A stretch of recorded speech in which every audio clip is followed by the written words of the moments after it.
Encore une fois, cette année, sur le marché des joueurs autonomes, il va y avoir des gros noms qui vont changer d'adresse. Il va aussi avoir des joueurs dans leur trentaine qui continuent d'être productifs.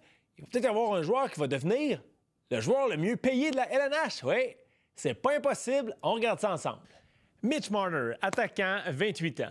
Sans aucune surprise, c'est de loin le plus gros nom disponible sur le marché des joueurs autonomes cet été. Il faisait 10,9 millions sur son contrat qui vient de se terminer. Il va assurément faire plus que ça. Depuis 2000, il y a seulement eu le regretté Johnny Gaudreau qui a obtenu au moins 100 points et qui est devenu joueur autonome à la fin de la même saison. Le temps passe vite. Mitch Marner vient de compléter sa 9e saison dans la LNH, évidemment, toute passée avec les Maple Leafs. Il y a au moins 1 point par match à ses 7 dernières saisons. Il a récolté 286 points ces 3 dernières saisons dans la Ligue nationale. Il y a seulement 5 joueurs qui ont été plus productifs que lui durant cette période-là. Il a été utilisé plus de 21 minutes par match dans les 3 dernières saisons. Il joue sur l'avantage numérique, il joue sur le désavantage numérique aussi. Il vient tout juste d'avoir 28 ans, donc quand même encore assez jeune. Comparaison qui va être intéressante ici, c'est avec Mikko Rantanen. On se souvient que Mitch Marner a refusé de lever sa clause de non-mouvement pour être échangé contre Mikko Rantanen. Puis le joueur finlandais a signé quelques temps plus tard un contrat de 8 ans à 12 millions par année. Est-ce que Mitch Marner va dépasser cette cible-là? Peut-être. Présentement, le joueur qui a le salaire moyen le plus élevé, c'est Leon Draisaitl à 14 millions par année. Est-ce qu'une équipe avancée dans sa reconstruction qui veut accélérer le processus pourrait offrir la lune à Mitch Marner et faire de lui le joueur le mieux payé de la LNH? Ça se pourrait. Ça se pourrait. Sam Bennett, attaquant, 29 ans. Ici, on a l'exemple parfait d'un joueur dont les statistiques ne reflètent pas la véritable valeur. Il vient de terminer la saison avec 51 points et c'était pour lui un sommet depuis le début de sa carrière. Ça reste un joueur complet qui va assurément aider sur un top 6, qui est responsable défensivement aussi. Un joueur qui est habitué de jouer dans les matchs importants et a participé aux séries à 9 occasions en 12 saisons. Il est en finale de la Coupe Stanley avec les Panthers en 2023 et a remporté la Coupe Stanley avec la Floride l'an dernier et encore une fois cette année, il connaît un long printemps. En fait, c'est pas pour rien qu'il a été choisi pour représenter le Canada à la Coupe des 4 Nations, où d'ailleurs, il a laissé une excellente impression. Seul bémol à son sujet, c'est qu'il va avoir 29 ans en juin prochain. C'est pas si vieux, mais est-ce que son style rugueux, plus ses longues séries éliminatoires ces dernières années, pourraient le faire vieillir plus vite que prévu? Ça, c'est pas impossible. John Tavares, attaquant, 34 ans. Le 34 ans, en fait, il va jouer la prochaine saison à 35 ans, mais on est obligé d'admettre qu'il vieillit bien. Il vient de terminer la saison avec 74 points en 75 matchs. C'est assez productif pour son âge et surtout pour son manque de vitesse. Tavares vient de réussir 38 buts, c'est quand même pas rien. C'est la 2e production la plus élevée de sa carrière au chapitre des buts, à égalité avec la saison 2014-2015. Même si Tavares a encore les statistiques d'un centre de premier trio, il faut s'attendre à ce que son salaire diminue de beaucoup sur son prochain contrat. Contrat de 7 ans à 11 millions par année, Tavares était le 9e joueur le mieux payé de la LNH à égalité avec Drew Doughty et Rasmus Dahlin. Tavares veut rester à Toronto, il l'a dit, il vient de la région et les Maple Leafs, c'est une équipe qui a donné des très gros contrats à leurs meilleurs attaquants. Ce serait pas surprenant de voir Tavares accepter un contrat en dessous de sa valeur pour pouvoir rester avec les Leafs. Nikolai Ehlers, attaquant, 29 ans. Sans faire partie de l'élite de la Ligue nationale, c'est un excellent joueur offensif, assuré d'avoir une place dans le top 6 d'à peu près toutes les équipes de la LNH, avec une place aussi en avantage numérique. Il vient de terminer la présente saison avec sa meilleure récolte de points par match depuis le début de sa carrière, 63 points en 69 matchs. C'est un petit peu plus difficile en série, par contre, 21 points en 45 matchs depuis qu'il est arrivé dans la LNH. La principale force de Nikolai Ehlers, c'est son coup de patin. C'est un des patineurs les plus vite de la LNH. Donc, est-ce que ça peut l'aider quand il va être rendu à 34, 35 ans à demeurer efficace? C'est une possibilité et ça pourrait jouer en sa faveur. Ehlers vient de terminer un contrat de 7 ans à 6 millions par année. Et le visage des Jets pourrait changer dans les prochaines saisons.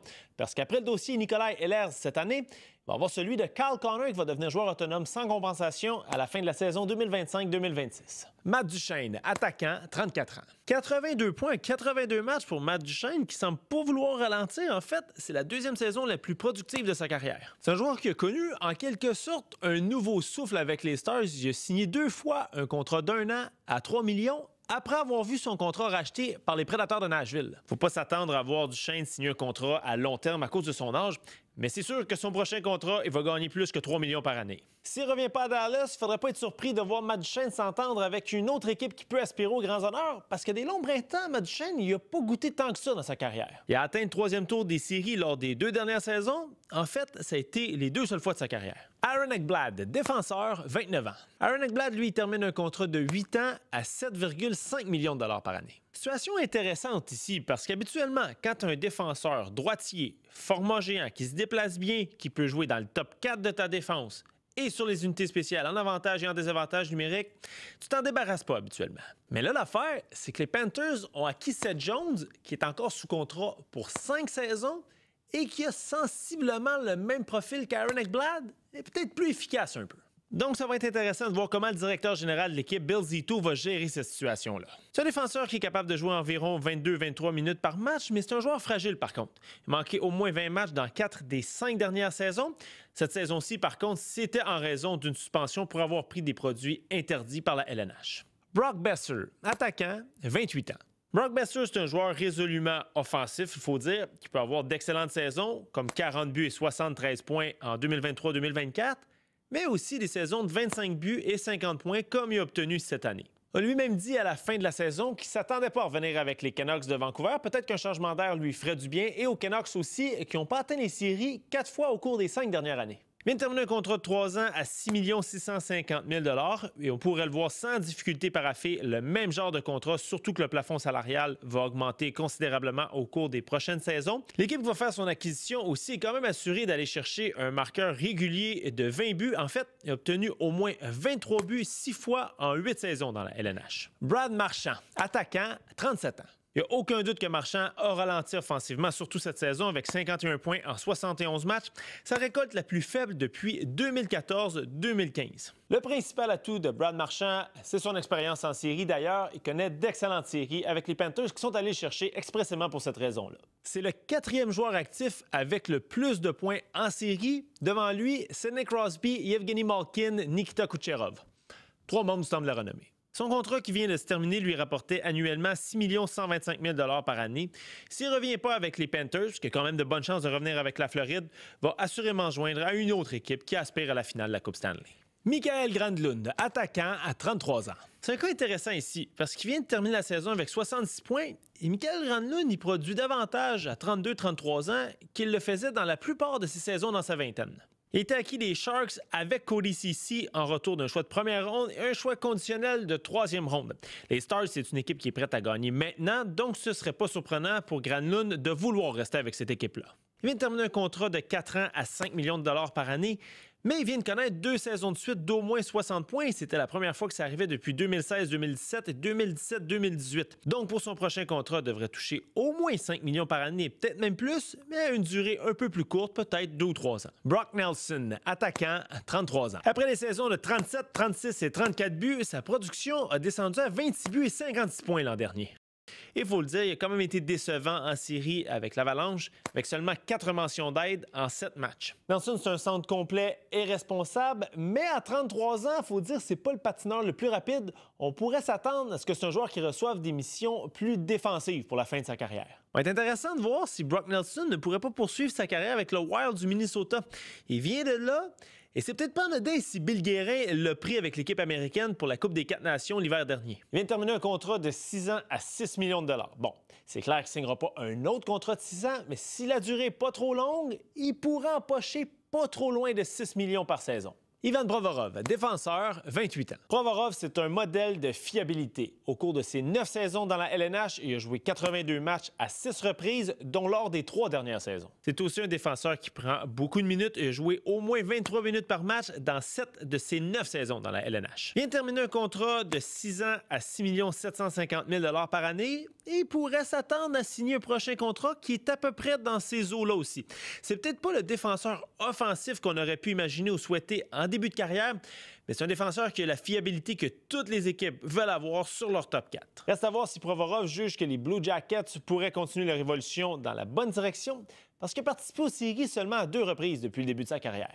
Ryan Donato, attaquant, 29 ans. 31 buts, 62 points pour Ryan Donato l'année dernière.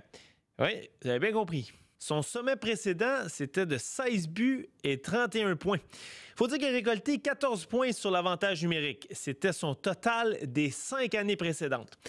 Ça doit aider d'évoluer avec Connor Bedard et avoir le temps sur l'avantage numérique des Blackhawks qu'il aurait difficilement eu ailleurs. Son contrat qui vient de se terminer lui rapportait 2 millions par année sur 2 saisons. Sa dernière saison ne lui nuira pas, au contraire, c'est évident, mais ce serait quand même surprenant qu'il y ait un prochain contrat à la hauteur de sa plus récente production, parce que surtout s'il joue à une équipe aspirante, on n'aura pas nécessairement l'opportunité de lui donner le temps de glace qu'il aurait eu et qu'il a eu l'année dernière avec les Blackhawks. Patrick Kane, attaquant à 36 ans. Patrick Kane vient de terminer avec 59 points en 72 matchs. C'est quand même une baisse de production après avoir eu 47 points en 50 matchs à sa première saison avec les Red Wings en 2023-2024. C'est indéniable que Patrick Kane peut encore aider une équipe en avantage numérique, mais il va avoir 37 ans en novembre prochain. Son apport va commencer tranquillement à se limiter à l'avantage numérique. D'ailleurs, 29 des 59 points qu'il a obtenus la saison qui vient de se terminer étaient sur l'avantage numérique.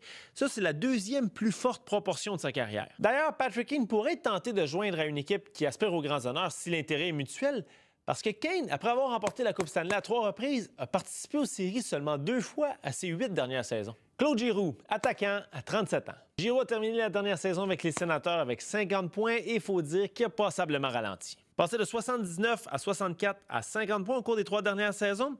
Et 50 points, ça représente son plus bas taux de points par match depuis 2009-2010. Giroux, un des meilleurs joueurs actifs à ne pas avoir remporté la Coupe Stanley encore, vient de terminer un contrat de 3 ans à 6,5 millions par année. Faudra pas être surpris de voir Giroux retourner avec les Sens pour un contrat de 2 ans à 4 ou 5 millions par année avec une équipe qui a participé aux séries pour la première fois depuis 2017.